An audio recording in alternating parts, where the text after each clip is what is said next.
con thật rộng lớn thay. Ôi tình cha bao la, cánh tay Ngài luôn bao phủ con. Bao nguy nan lòng vẫn luôn bình an. Và giờ đây con xin dâng lên Cha cuộc đời con. Bàn tay Cha yêu thương luôn chở che và dìu bước con.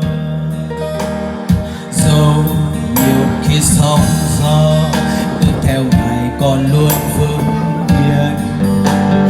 Tâm linh con vui thoát tin Ngài. Cầu ơn Cha chúng con hiệp một, tạ ơn Cha yêu thương mãi thôi. Qua bao gian truân Chúa luôn đi cùng, Giêsu hằng yêu thương con mãi. Và con sẽ hát lên cảm tạ Chúa Cha vì tình yêu Chúa vẫn luôn ở trên chúng con. Những lúc tâm hồn con đầy héo hon, Cha đến bên con dịu dàng nhấc khuyên. Này con yêu hãy vững lòng vì chính ta hàng bên con. Và con sẽ hát lên cảm tạ Chúa Cha vì bao ơn phước Chúa vẫn ở trên chúng con. Chúa vẫn luôn hàng trong lo dắt chân, những lúc yêu mến Giêsu đỡ nâng.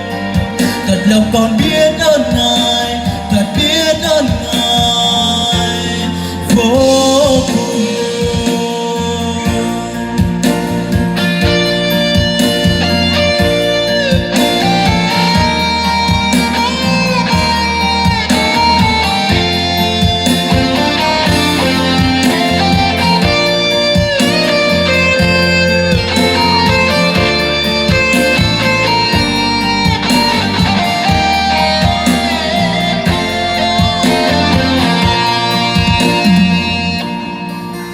Từ lòng con xin dâng lên câu ca cảm tạ Chúa vì tình yêu Cha ban cho chúng con thật rộng lớn thay.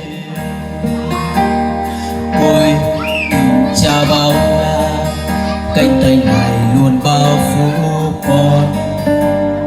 Bao nguy nan lòng vẫn luôn bình an. Và giờ đây con xin dâng lên Cha cuộc đời con.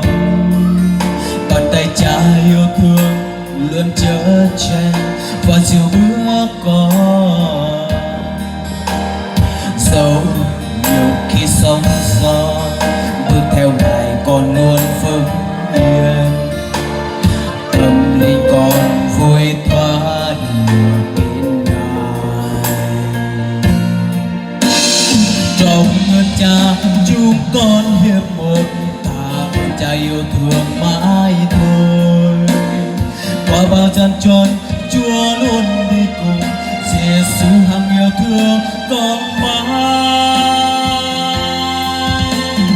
Và con sẽ hát lên cảm tạ Chúa Cha vì tình yêu Chúa vẫn luôn ở trên chúng con. Chúa vẫn luôn hàng trong lo dắt chân, những lúc yêu mến Giêsu đỡ nâng. Thật lòng con biết ơn Ngài, biết ơn Ngài vô cùng.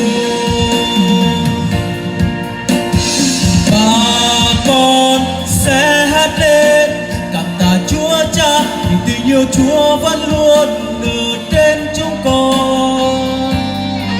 Chúa vẫn luôn hàng trong lo dắt chân, những lúc yêu mến Giêsu đỡ nâng. Thật lòng con biết ơn Ngài,